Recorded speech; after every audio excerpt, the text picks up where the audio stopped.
안녕하세요. 커피앤톡입니다. 오늘도 와주셔서 감사드리고요. 바로 사연 읽어보겠습니다. 예전엔 참 아들아들 했는데 요즘은 딸딸 하는 걸 보면 세상 참 많이 변했다는 생각이 들어요. 저만 해도 처음에는 아들 낳았다고 그렇게 어깨에 힘을 주고 다녔는데 키우면서는 딸이었으면 얼마나 좋았을까 하는 마음이 없지 않았거든요. 우리 아들에게는 너무 미안한 마음이지만요. 어릴 때는 잘 몰랐어요. 딸보다 자라는 속도가 더뎌서 품 안에 더 오래 품고 살다 보니 그저 예쁜 내 새끼일 뿐이었죠. 아들들은 단순해서 솔직히 키우기도 쉽고 엄마 생각도 많이 하잖아요. 문제는 사춘기가 오면서 그런 귀여운 아들은 온데간데 없어진다는 건데 저희 아들도 코밑이 거뭇거뭇해지고 목소리가 변하면서 점점 말수가 줄더니 이젠 엄마하고는 눈도 잘 안 마주치려 하더라고요. 엄마 없이는 아무것도 못하던 아들이 대면대면하게 구니 부모 자식 간이라도 사이가 조금씩 멀어지는 기분이 들었어요. 내가 알아서 할게. 신경 꺼. 어릴 적에는 숙제도 일일이 봐주고 했는데 점점 그렇게 엄마가 곁에 오는 것도 싫어하니 공부고 뭐고 손을 댈 수가 없더라고요. 불안하면서도 다 큰 놈이 알아서 하겠지 하며 내버려뒀는데 고등학교에 가면서부터는 아예 성적이 바닥을 기면서 공부를 포기한 듯 보였어요. 아무리 숨기려 해도 그런 건 다 부모 눈에 보이잖아요. 그래서 잔소리를 조금 하면 소리를 버럭버럭 지르면서 반항하는 통에 속에 화만 쌓여갔죠. 왜 아들 키우는 엄마는 모두 위대하다고 하는지 하루하루 실감하며 살아야 했어요. 그렇게 별 볼 일 없이 고등학교를 졸업한 아들은 변변찮은 지방대에 들어가게 됐고 30이 넘도록 자리를 못 잡고 방황만 하며 집안의 어두운 그림자를 드리웠어요.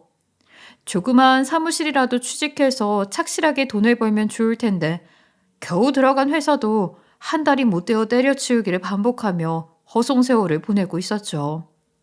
전 매일 취해서 들어오는 아들 해장국 끓이는 일을 매일매일 해야 했어요. 저도 한창 갱년기라 자식 잘못 키운 실패한 인생이 서글퍼 남몰래 눈물도 많이 흘렸죠. 엄마, 그냥 나 포기하라니까. 아직도 모르겠어? 나는 답이 없다고. 그냥 안 낳은 셈 쳐. 그 모습을 보며 어느 날 아들은 폭발을 하더군요.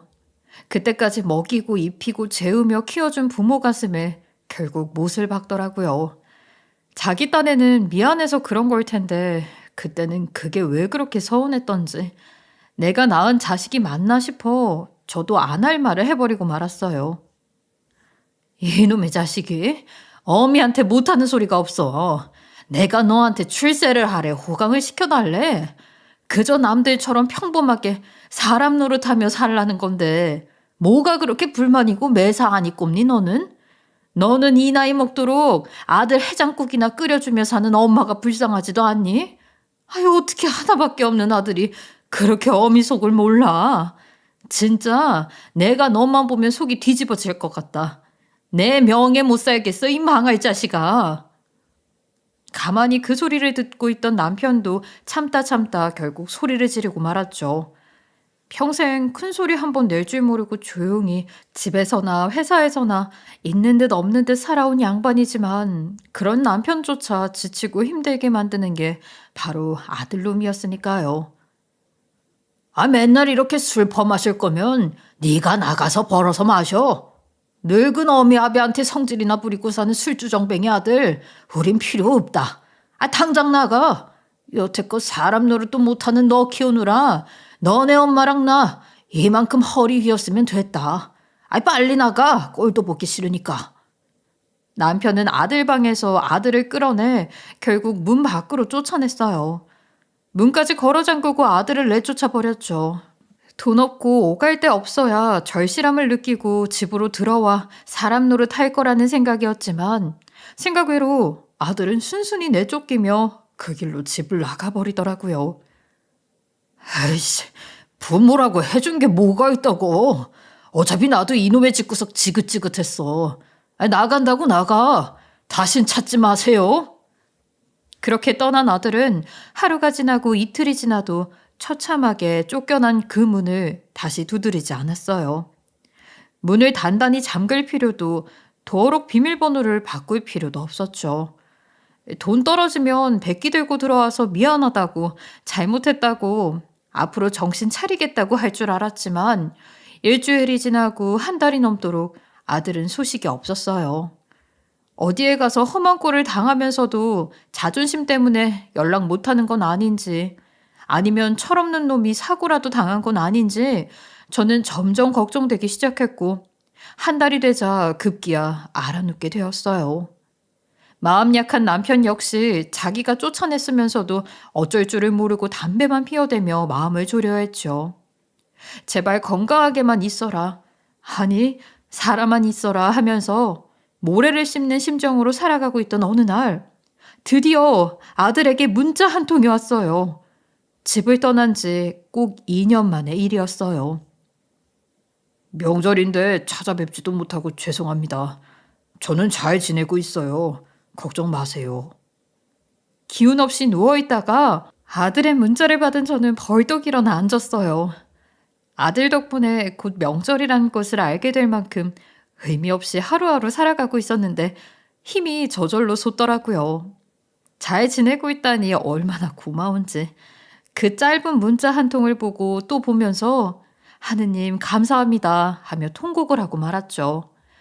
기쁘고 반가운 마음에 괜찮다고 잘 있으니 됐다고 가끔이라도 연락은 하라고 그 번호로 답장을 보냈지만 아들은 더 이상 답변이 없었어요.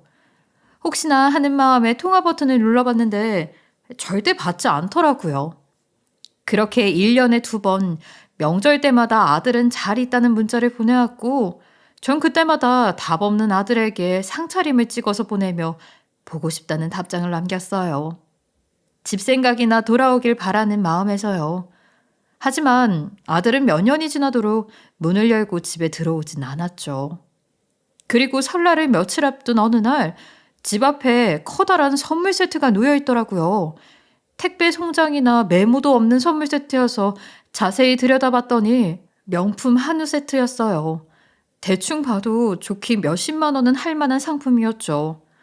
그리고 상자 위에는 두툼한 봉투가 들어있었어요. 너무 두꺼워서 이게 뭔가 하고 열어보니 5만 원짜리 지폐가 빽빽하게 수백 장은 들어있더라고요. 놀라서 대충 세어보니 3천만 원인 것 같았어요. 아무래도 뉴스에서 보던 뇌물 같은 게 우리 집에 잘못 배달된 것 같아서 꺼림칙해서 집 밖에 다시 내어놨어요. 혹시 엉뚱한 사람이 가져갈까 몇 분에 한 번씩 내다보면서요. 하지만 다저녁이 되도록 선물 세트는 그대로 있었고 그 좋은 고기가 혹시 상하기라도 할까 저희 부부는 고심 끝에 결국 선물 세트를 들여와 김치 냉장고에 넣어뒀어요. 돈 봉투도 서랍 깊숙이 넣어놓고 주인이 찾아오면 그대로 돌려주려고 했죠. 남편이 신고하자는 말도 했었지만 혹시 나쁜 돈이라면 해코지를 당할까 무서워 저는 못하겠더라고요. 그리고 그날 밤 아들에게 문자가 왔어요. 안 그래도 명절이 코앞인데 소식이 없어 오매불망 핸드폰만 보고 있었거든요. 그랬더니 늦은 시간에 문자를 보내면서 바빠서 깜빡했다고 죄송하다고 하더라고요. 명절인데 찾아뵙지도 못하고 죄송합니다. 문 앞에 놓인 선물은 잘 받으셨는지요? 그동안 멋진 아들 되려고 열심히 살아온 덕에 처음으로 어머니 아버지께 아들 노릇 할 수 있게 되었습니다. 부디 아들의 성의를 받아주세요. 저도 이젠 자리도 잡았으니 곧 찾아뵙겠습니다. 엥? 알고 보니 그건 우리 아들이 보낸 거였어요. 아이고, 이놈이 나가서 거짓골이나 면치 않고 사나 했더니 어디서 이 많은 돈을 벌어서 보내준 거였죠. 너무 감격해서 펑펑 눈물을 쏟고 있는데 한참 생각하던 남편이 말을 꺼냈어요. 혹시 이거 이상한 짓 해서 번 돈은 아닐까? 그렇잖아. 학벌도 변변찮고 의지도 없는 놈이 어디 가서 벌써 이런 돈을 보낼 만큼 자리 잡고 돈을 벌어. 그럴 싹수 있는 놈이었으면 애초에 쫓겨나질 않았지. 안 그래? 남편의 의심도 일리가 없는 건 아니었어요. 저도 사실 내내 어디 가서 막노동을 하는 건 아닐까, 때를 미는 건 아닐까, 혹시 나쁜 데로 빠져 사채업자 같은 걸 하고 있는 건 아닌가 하는 걱정에 늘 마음을 졸이고 있었거든요. 하지만 남편이 또 그렇게 말하니 괜히 기분이 언짢더라고요. 자기 자식인데 어쩜 그래서 한 방 크게 쏘아주었죠. 아유, 당신은 자기가 낳은 아들한테 어떻게 그런 소리를 해요.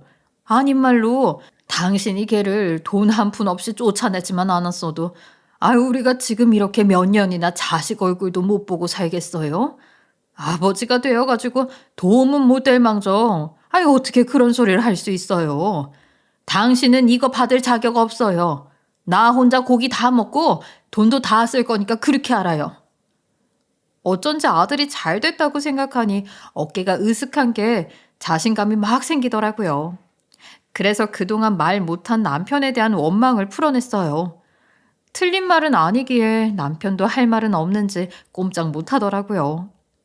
그렇게 오랜만에 집에서 큰 소리도 나고 고기 굽는 냄새도 나면서 사람 사는 집같이 지냈어요.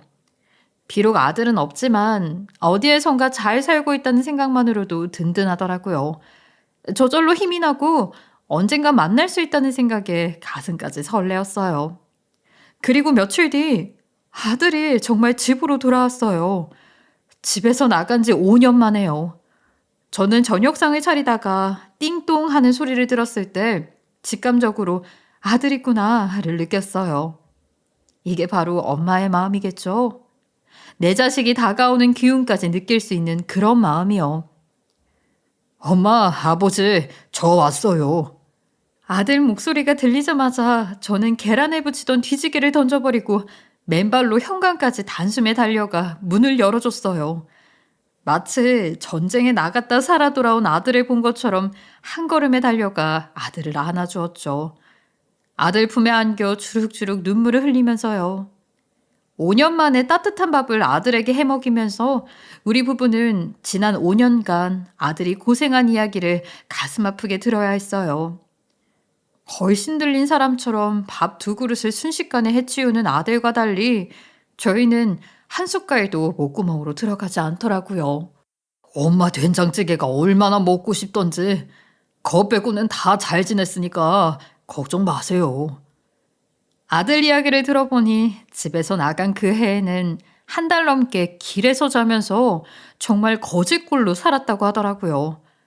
그러다가 운 좋게 일을 구해 알바도 하고 막노동도 하면서 찜질방에서 잘 수 있었고 우연히 배를 타게 되어 몇 달간 배에서 먹고 자면서 명태 잡아 돈도 꽤 벌었었대요. 집을 나가보니 그동안 헛살았던 게 후회되면서 정신을 차릴 수 있었던 거죠. 얘기를 듣다 보니 제대로 된 직장도 없이 어떻게 저 큰 돈을 마련한 건지 궁금해졌어요. 말쑥한 양복 차림이라서 남편 의심대로 정말 사채업자라도 된 건 아닌지 걱정이 되었죠. 엄마, 아버지, 저랑 지금 잠깐 어디 좀 가실래요? 보여드릴 게 있어요. 저희의 마음을 읽기라도 했는지 밥을 2그릇이나 비우고 숟가락을 놓자마자 아들은 저와 남편을 데리고 나가 차에 태웠어요. 우리가 집에서 나오자 차에 있던 기사가 버선발로 나와 허리를 굽혀 인사를 해서 깜짝 놀랐죠. 이거 네 차니? 회사차 아니고? 그럼 내 차지. 어서 타세요. 김 기사님, 2분 뒷좌석으로 모셔요. 예, 대표님. 대표님? 김 기사? 마치 드라마의 한 장면이 현실에 재현된 것처럼 어리둥절하더라고요. 게다가 김 기사는 저랑 남편을 뒷좌석으로 안내하며 일일이 차문을 열어주었어요. 얼떨결에 탄 아들 차는 저 같은 사람은 생전 보지도 못한 고급 차였죠. 자리마다 TV가 달려있고 얼마나 넓고 편안하던지 딱 봐도 비싼 차더라고요. 남편에게 슬쩍 이게 무슨 차냐고 물어보니 비싼 차야. 조용히 해. 라고 하면서 민망한지 조용히 하라는 신용을 하더군요. 그렇게 아들은 한참을 달려 우리를 어느 공장에 데려갔어요. 늦은 밤이라 불이 다 꺼져 있었지만 어둠 속에서도 규모가 상당히 큰 공장이라는 걸 알아챌 수 있었죠. 여기가 네가 일하는 데냐? 남편이 물었지만 아들은 그저 웃기만 하고 대답이 없었어요.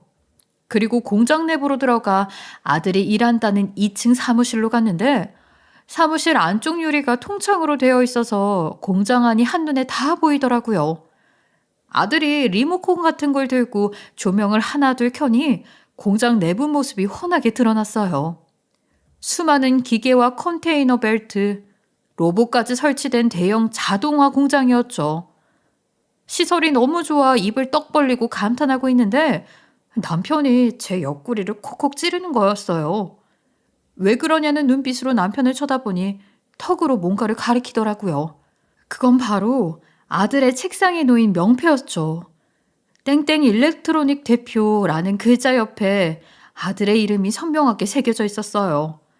그걸 본 순간 저도 모르게 흥분해서 호들갑을 떨고 말았죠. 아이고, 아니 우리 아들이 대표냐? 사장이 된 거야? 아이고, 이게 대체 꿈입니까? 생시입니까? 집 나간 내 아들이 이렇게 큰 공장 대표라니. 이게 무슨 일입니까? 아들의 이야기를 들어보니 배를 타다 너무 힘들어서 숙식이 해결되는 공장 일을 찾다가 이곳을 알게 됐는데 그때는 조그마한 규모의 반도체 부품 하청업체였다고 해요. 그래도 열심히 일해서 공장장이라도 해보려고 아들은 야근에 잔업까지 자처하며 일을 했지만 결국 경영난으로 공장이 문을 닫을 위기에 처하면서 월급도 못 받고 쫓겨날 신세가 되었대요. 여기서 나가면 갈 곳도 없기에 아들은 월급 나중에 줘도 된다. 배 타서 번 돈이 좀 있는데 이걸로 우선 다른 직원들 월급이라도 줘라 하며 사장을 설득했대요. 그런데 돈줄이 급했던 사장이 얼른 그 제안을 받아들이면서 아들에게 공장을 넘겨주고 도망을 갔대요. 이러저러해서 아들은 얼떨결에 공장 오너가 된 것이었죠. 그때부터 공장을 살리기 위해 이것저것 연구하고 알아보고 해서 우연히 정부 지원을 받을 수 있는 프로젝트에 참여하게 됐는데 그게 잘 돼서 물류 자동화 공장으로 키워낼 수 있었다고 해요. 지방대였지만 나름 전기 전자를 전공한 것이 큰 도움이 되었던 거죠. 그래서 사람 일은 한 치 앞도 모른다고 하는 건가 봐요. 여기 인수받은 뒤로 공장에서 먹고 자고 한 달에 10만 원도 안 쓰면서 악착같이 돈을 모았어요. 저 기계랑 장비들이 개당 수억씩 하는 것들 있거든요. 이왕 하려면 제대로 하고 싶고 그걸로 성공해서 그럴싸한 모습으로 집에 가고 싶어서 정말 죽기 살기로 일했어요. 사람 노릇하면서 엄마 아버지께 효도하며 살고 싶어서요. 조용히 눈물을 흘리는 아들을 보니 가슴이 찢어질 것 같이 아프더라고요. 부모에게까지 버림받은 자기 처지가 얼마나 서글펐으면 그 고생을 하면서 여기까지 왔을까 너무 짠했어요. 그러면서도 한편으로는 환골탈태한 아들 덕분에 대표님 어머님 소리까지 듣게 되어 너무 좋더라고요. 이런 게 인생 반전이구나 싶은 게 구름 위를 날아다니는 것처럼 행복했어요. 그리고 얼마 뒤 아들은 우리 부부를 고급 한식당에 초대해 진지하게 만나고 있다는 며느리감을 소개했어요. 딱 봐도 아들보다 나이가 위인 듯 성숙해 배더니 정말 4살이나 연상이라고 하더라고요. 공장에서 처음 만났어요. 힘들고 지쳐있을 때 정말 큰 힘이 되어준 친구예요. 이렇게 마음 잡고 사람답게 살 수 있었던 게 다 이 사람 때문이에요. 처음에 내가 고아라고 했는데도 나랑 결혼하겠다고 한 사람이니까 믿으셔도 될 거예요. 아들이 그렇게 말해서 그런지 며느리가 참 고맙고 예쁘게 보이더라고요. 이젠 아들이 하는 거는 다 맞고 다 대단해 보여서 반대할 이유가 없었어요. 남편도 제 맘과 같은 눈치였고요. 쫓겨났다 5년 만에 돌아온 아들이 대표가 됐다고 하니 갑자기 마음이 변한 것 같아서 속물처럼 느껴지기도 했지만 그래도 계속 서로 답답해하며 원망만 하고 사는 것보다는 이렇게 서로 믿고 의지하며 사는 게 좋겠다 싶어 저는 아들이 하는 일에 어지간하면 토시 하나 달지 않고 무조건 응원해줬어요. 댁까지 이 차 타고 가시면 됩니다. 제가 잘 모시겠습니다. 그렇게 며느리감과의 상견례를 끝내고 집으로 돌아가는데 아들이 자기 차를 타고 가라고 했어요.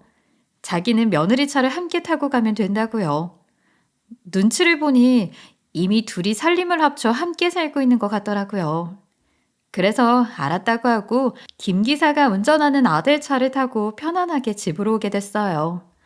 며느리를 보고 기분이 들떠있던 저는 가만히 갈 수가 없어서 괜히 김 기사에게 이것저것 물으며 말을 걸었어요. 공장이 정말 잘 되냐, 아들이 직원들한테는 잘하냐 라는 질문부터 며느리하고는 잘 어울리는 것 같냐 라는 시답잖은 이야기까지 나누었죠.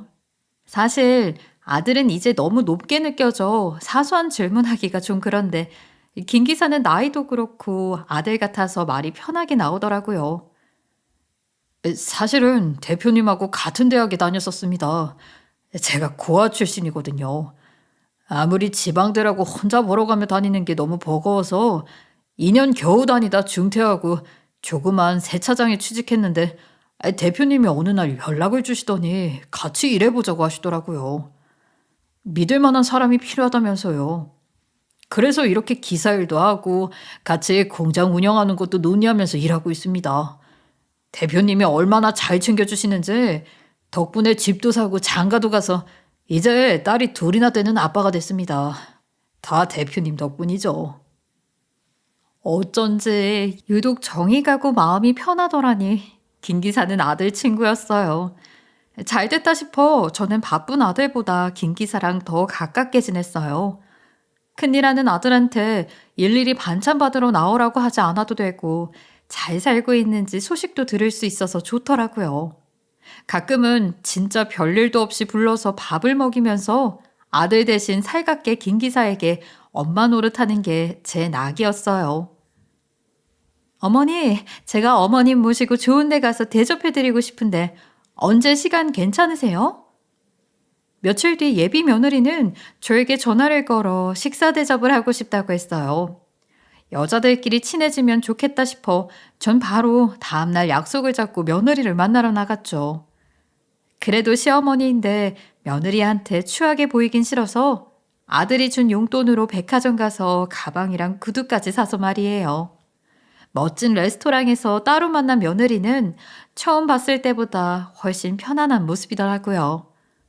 아무래도 저하고 둘이만 있어서 그랬는지 생글생글 잘 웃어서 너무 좋았어요. 38이라는 나이가 무색하게 화사하고 고생한 티도 안 나더라고요. 이러니 우리 아들이 반했지 싶어 더 예쁘게 보였어요. 어머니도 아시다시피 그 사람 전기전자 전공이지 경영 쪽은 전문이 아니잖아요. 그래서 종종 힘들어할 때가 있어요. 규모가 커질수록 기초가 없는 게 느껴진대요.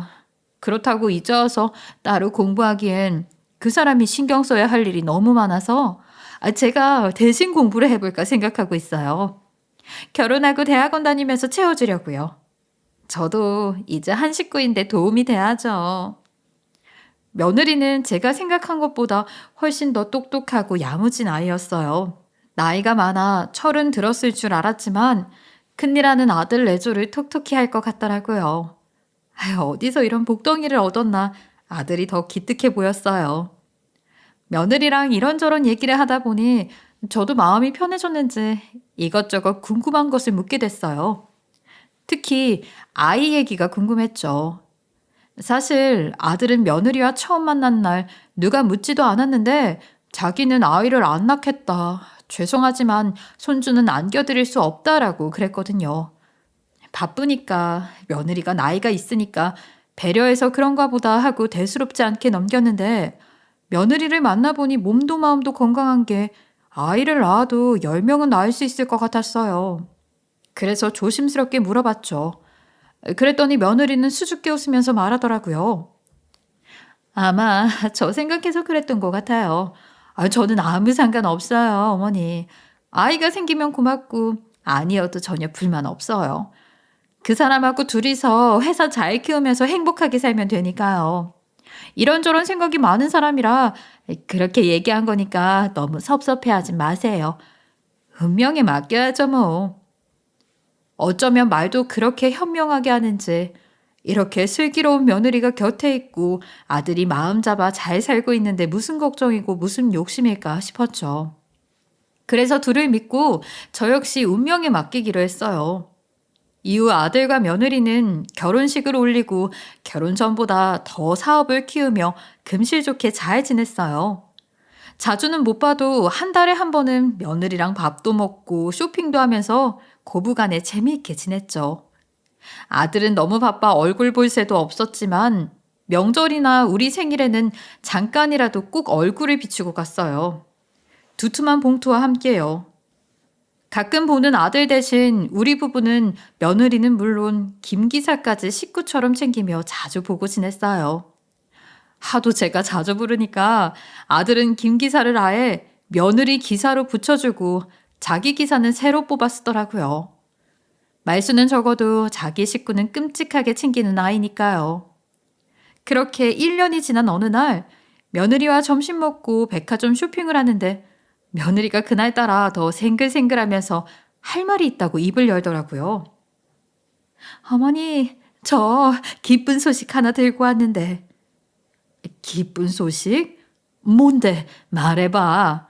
이번에 또 큰 계약 성사됐니? 그것보다 더 기쁜 소식이에요. 어머니, 저 임신했어요. 그날 저는 속이 더부룩해서 시원한 냉면을 먹었는데요. 며느리의 이야기를 듣고 저도 모르게 면을 호로록 삼켜버려 사례가 들었지 뭐예요. 그 정도로 생각지도 못한 이야기라 놀라우면서도 너무 좋아 입이 다물어지지 않더라고요. 며느리는 바쁜 아들에게는 천천히 이야기하겠다며 저에게 가장 먼저 알리는 거라 했어요. 그러면서 초음파 사진을 보여주는데 세상에 콩알만큼 작은 손주의 모습을 보고 있자니 너무 좋으면서도 울컥해서 눈물이 주르륵 흘러내렸어요. 아이고 내 며느리 잘했다. 장하다. 늦은 나이에 임신을 해서 더 힘들 텐데 고생길이 훤한 며느리가 안쓰럽고 또 고맙기도 해서 저는 그날 며느리에게 통 크게 명품 가방을 사줬어요. 우리 복덩어리 잘 품어서 건강하게만 낳아다오. 내가 다 키워줄 테니까 걱정 말고. 알았지? 사는 게 이렇게 즐겁고 행복해도 되는 걸까요? 저는 그 순간 무한한 행복을 느끼며 그동안 고생한 날들을 한순간에 잊을 수 있었어요. 그야말로 오늘 죽어도 여한이 없는 날이었죠. 그래도 바쁜 아들 며느리 대신 손주 키워주려면 죽으면 안 됐지만 말이에요. 그 길로 저는 집에 돌아와 잔치 준비를 했어요. 어차피 며칠 뒤면 남편 생일이라 아들 며느리가 집에 올 텐데 솜씨 한번 제대로 부려보자 마음먹었죠. 그래서 불고기, 갈비, 잡채, 산적 할 거 없이 잔치 음식은 다 하고 그릇도 새 것으로 싹 내놓고 닦아두었어요. 덕분에 며칠을 행복에 넘쳐 지낼 수 있었죠. 그런데 한껏 잔치상을 차려놓고 온 가족이 기다리던 남편의 생일날 아들은 끝내 오지 않았어요. 며느리도 와 있고 김 기사도 와 있는데 전화도 안 받고 며느리한테까지 연락을 두절한 상태로요. 아니 얘가 무슨 일이지? 분명히 며칠 전에도 아버지 생신이라고 꼭 들르겠다고 했었는데 아이 대체 무슨 일이래? 한참을 전화해도 안 받으니 며느리가 걱정이 됐는지 얼굴이 새하얗게 변했더라고요. 가족 같은 김 기사도 마찬가지로요. 이러다간 홀몸도 아닌 며느리 잡겠다 싶어 전 먼저 먹자고 말했어요. 아이, 안 되겠다. 우리 먼저 먹자. 무슨 급한 일이 생긴 거겠지. 설마 나쁜 일은 아닐 테니까 아이 걱정 말고 어서 먹자. 내가 우리 며느리 좋아하는 잡채랑 김 기사 좋아하는 갈비랑 맛있게 했으니까 얼른 먹고 다 같이 공장에 가보자. 응? 그렇게 며느리와 김 기사를 달래고 밥을 먹기 시작했는데 갑자기 현관문을 열고 아들이 들어왔어요. 아이 그건 들어오는 게 아니고 미친 듯이 돌진하는 거였어요. 마치 적을 만난 코뿔소처럼 앞만 보고 달려들었죠. 모두들 놀라 숟가락을 든 채로 얼어붙어 있는데 아들이 빽빽 소리를 치기 시작했어요. 아들 손에는 산부인과에서 받아온 임신 확인서와 초음파 사진들이 있었는데 그걸 밥상 위에서 박박 찢어가며 완전히 이성을 잃은 모습을 보였죠. 뭐? 누구? 누가 임신을 해? 누구한테 애가 생겨? 내가 말했지. 애 없이 둘만 살자고. 그게 무슨 의미인 줄 몰라? 너 도대체 어떤 놈이랑 붙어먹은 거야? 내가 오늘 어디 다녀온 줄 알아? 비뇨기과에 가서 무정자증 검사 다시 받고 왔어. 옛날에 공장에서 일하면서 기계가 떨어져서 다친 적이 있는데 그때 무정자증 진단받았거든? 네가 임신이라고 해서 혹시나 괜찮아졌나 하는 마음에 다시 검사 받으러 갔더니 무정자증 맞다고. 나는 그 기능이 완전히 정지해서 절대 나아질 수 없는 케이스라는데 그런데 네가 임신을 했어. 그럼 내가 어떻게 해야겠냐? 네가 갔다는 산부인과에 갔지. 그리고 막 따졌지. 장난하냐? 남편이 무정자증인데 무슨 임신이냐? 잘못 진단한 거 아니냐 했더니 이미 태아가 이렇게 크고 자라고 있는데 무슨 소리냐고 하더라. 그러면서 간호사들이 수군대는 거야. 저번에 같이 온 남편 아닌지 않냐고. 남편인 거 증명해보라고. 참나. 너 대체 누구랑 임신 확인하러 갔었던 거냐? 어떤 새끼 애를 가진 거야 지금? 흥분을 한 아들은 5년 전 허구한 날 술이나 먹고 취직도 못해서 집에서 쫓겨난 그때 그 모습 그대로였어요. 저와 남편은 과거의 트라우마로 공포에 떨고 있었고 며느리는 아들이 모든 걸 알고 있자 두려움이 앞서 하얗게 떨고 있었죠. 그 모습을 보니 아들이 말한 게 모두 사실인 것 같더라고요. 그 모습을 보고 아들은 화가 솟구쳐 손을 덜덜덜 떨면서 며느리 뺨을 올렸어요. 그러고도 분을 사귀지 못하고 다시 손을 들자 갑자기 김 기사가 몸을 던져 그 팔을 잡았어요. 그만해. 임신한 사람이잖아. 진정하고 말로 해 말로. 제발. 그러자 아들은 더 무섭게 화를 내기 시작했어요. 그만하라고? 너 같으면 그만하겠냐? 너도 잘 알잖아. 공장에서 먹고 자고 거지같이 살 때부터 서로만 믿고 여기까지 왔어. 둘 다 가진 거 배운 거 없이 오직 성공해보자는 일념으로 여기까지 와서 이제 좀 살만해졌는데 바람을 피워? 그리고 애까지 가졌다고? 내가 쟤한테 넘겨준 지분이랑 재산이 얼만데 그렇게 믿고 다 줬는데 어떻게 나한테. 당장 친부가 누군지 말해. 당장. 우리가 지금 당장 가서 그 자식 목을 비틀어 놓을 테니까 빨리 말 못해? 아들이 폭주하자 며느리는 거의 혼비백산지경이 되었고 이러다 저는 며느리도 손주도 잡겠다 싶어 저는 정신을 차리고 아들을 말렸어요. 아이고, 얘 제발 좀 참아라. 뭐가 잘못됐겠지. 네가 뭘 잘못 알고 왔겠지. 홀몸도 아닌데 이러다가 정말 큰일 치러. 침착하게 우리 얘기하자. 응? 하지만 저의 만류에도 아들은 그만둘 생각이 없었어요. 안 그래도 사고로 무정자증이 된 후로 비관하며 살았을 텐데 밑도 끝도 없이 며느리가 임신을 했다고 하니 얼마나 놀랐겠어요. 엄마, 제가 진정하게 생겼어요? 어제 임신했다는 얘기 듣고 내가 얼마나 충격을 받았는데 그래도 의심은 안 했어. 설마 날 배신했을 거라고는 눈꼽만큼도 생각한 적 없으니까. 혹시나 내가 좋아진 건 아닐까 하고 기대하면서 오늘 병원에 다녀왔다고요. 그랬더니 너무나 명백하게 이게 날 완전히 속여온 걸 알게 된 거야. 의학적으로도 불가능한 일을 해놓고 뻔뻔하게 우리 아버지 생일이라고 찾아와 앉아있어? 네가 사람이니? 빨리 친부가 누군지 말해. 안 말하면 오늘 여기서 너 죽고 나 죽는 거니까 그렇게 알아. 격분한 아들은 주위를 둘러보더니 식탁 의자를 들어 식탁으로 집어 던지려고 했어요. 그때 다시 김 기사가 나타나 아들을 제지하며 갑자기 눈물을 흘리더라고요. 나야 나라고. 내가 죽을 죄를 졌다. 미안해. 김 기사의 고백에 모두들 충격에 휩싸였어요.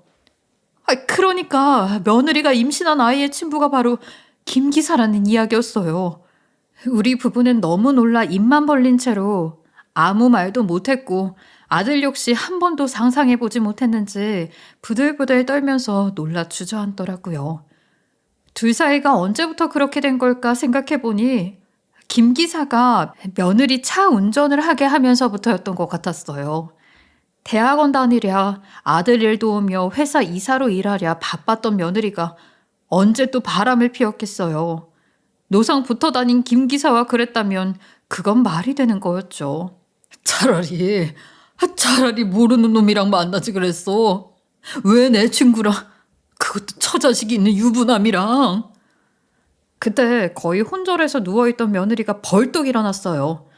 김 기사가 유부남인 걸 몰랐던 거였죠. 유부남이었어? 그래 놓고 감히 대표 부인을 꾸드겨? 어떡할 거야? 나 어떡할 거야? 내 인생 어떡할 거야? 그 와중에 가장 황당한 것은 바로 며느리였죠. 얼마나 놀랐는지 시부모와 남편이 있는 데서 김 기사를 붙들고 발악을 하더라고요. 그 모습이 참 사람의 탈을 쓴 짐승 같아서 저는 오만정이 다 떨어졌어요. 그렇게 우리가 모두 정신을 잃고 막장 드라마를 펼치고 있을 때 갑자기 남편이 일어나 김 기사의 몸을 마구 뒤지더니 차키를 찾아내더라고요. 왜 저러나 싶었는데 알고 보니 증거를 확보하기 위한 행동이었어요. 이 차 우리 아들 거니까 차키 가져간다고 넌 할 말 없겠지? 여기 블랙박스에 너희들이 한 더러운 짓이 그대로 담겨 있을 테니 아주 각오들 다 한다니 해. 내 아들 인생 망친 것들 내가 아주 피눈물 나게 해줄 테니까.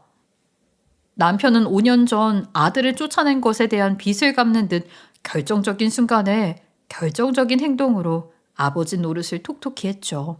결국 남편의 활약으로 아들은 며느리와 김 기사의 불륜 행각을 증거로 확보하고 며느리의 이사 지위를 박탈해 회사에서 쫓아낼 수 있었어요. 물론 김 기사도 마찬가지였죠. 폭풍 같은 그날이 지나고 아들은 며느리와 헤어졌어요. 참 아이러니하게도 아들 회사는 그 후에 더 커져서 공장을 2개나 더 세우게 됐어요. 그리고 얼마 지나지 않아 검사 며느리와 재혼하게 되었죠. 물론 그동안 맨몸으로 쫓겨난 며느리와 김 기사가 가만히 있던 건 아니었어요. 김 기사가 우리 집까지 찾아와 어머니 아버지 한 번만 살려주세요. 애들하고 집도 절도 없이 쫓겨나게 생겼어요. 라며 무릎 꿇고 빌기까지 했지만 아들처럼 생각하고 잘해준 게 억울해서 더 야박하게 쫓아냈어요. 며느리도 한 번 찾아왔었어요. 아기 기저귀 살 돈도 없다며 문 앞에서 울고불고 하는데 소금을 확 뿌리기 전에 얼른 가라고 소리를 질러줬죠. 사모님 소리 듣고 잘 살 수 있는 네 복을 네가 스스로 잔 거야. 네 자식 생각해서라도 평생 사죄하는 마음으로 살아. 자식한테 아무것도 못해주는 어미처럼 괴로운 게 어디 있는지 뼛속까지 느끼면서 살고 다시 오지 마라. 어쩌면 자식 있는 어미한테는 그게 가장 큰 복수겠죠. 한때 자식을 내치고 살아도 사는 게 아니었던 우리 부부가 그 누구보다 그걸 잘 알지 않겠어요. 부모로서 아무것도 못해주는 고통을 느끼면서 부디 며느리가 반성하며 살길 바랍니다. 김 기사도 마찬가지고요. 저도 부모라 제 자식 가슴 아프게 한 것들 다 원수로 여겨지네요. 다시는 이런 일 없이 우리 아들이 행복하게 살길 바라면서 사연 들어주신 여러분께 감사합니다. 지금까지 커피앤톡이었습니다. 오늘도 끝까지 함께 해주셔서 감사하고요. 다음 영상으로 또 찾아뵙겠습니다.